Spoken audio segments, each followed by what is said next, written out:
Hello, here's our Food Wise recording, and I'm just going to remind us of some issues around meat and livestock in agriculture. And I am reminded about my discussion and how I handled the various issues in Food Wise.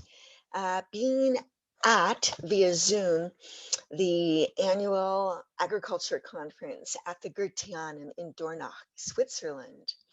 And one talk in particular was very illuminating on directions we should be going on in terms of livestock.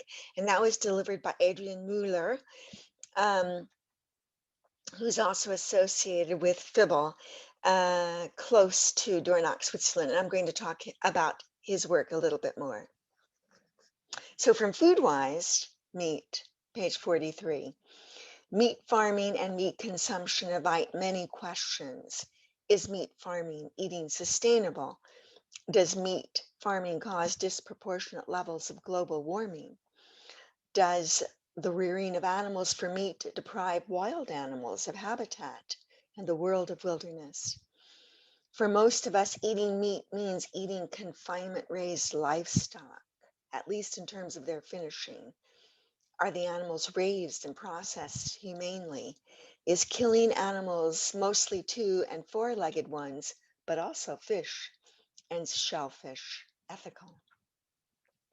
Okay, and later I write about ruminants. To understand meat production, we need to understand a bit about the physiology of plants and the animals themselves, particularly ruminants like cattle. Ruminants can digest carbohydrates that we can't, which makes them particularly well suited to convert plant protein into animal protein. Nutrients are more concentrated in seeds than in grass blades and stems, so more cattle can be raised on a smaller area and grow quicker when they are fed grain rather than just hay, hence feedlots. Today, industrialization of farming means grain-fed feedlot operations, chicken in Brazil, dairy in California, pork in Denmark, and in the Southeast United States. All right, hold that thought. And then I finish with a little paragraph.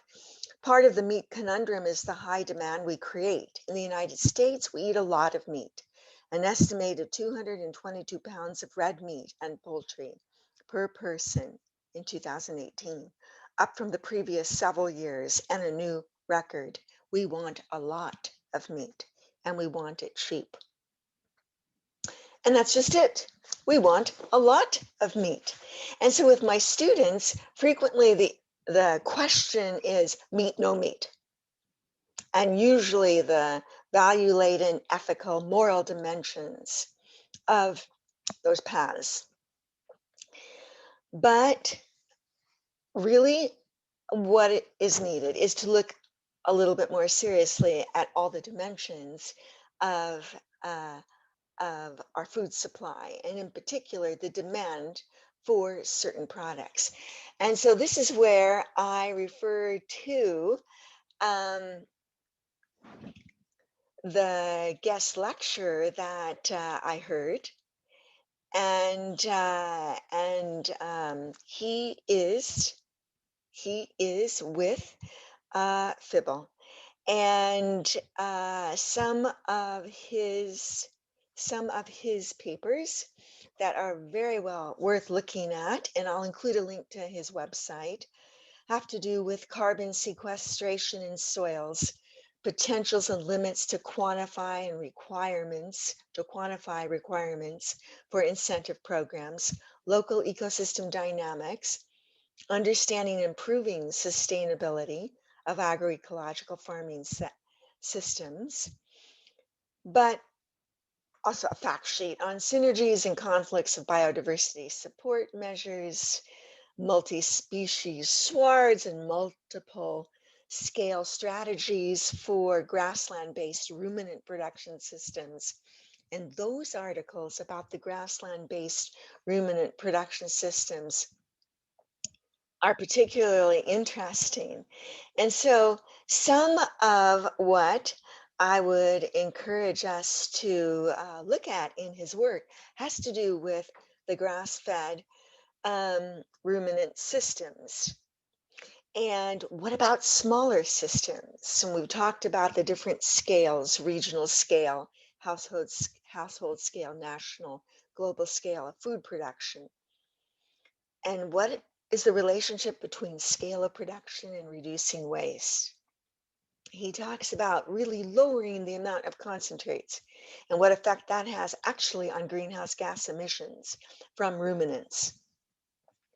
He looks at different landscape, different levels of analysis, as I do in the book too, the plot, the farm, landscape level, national, global.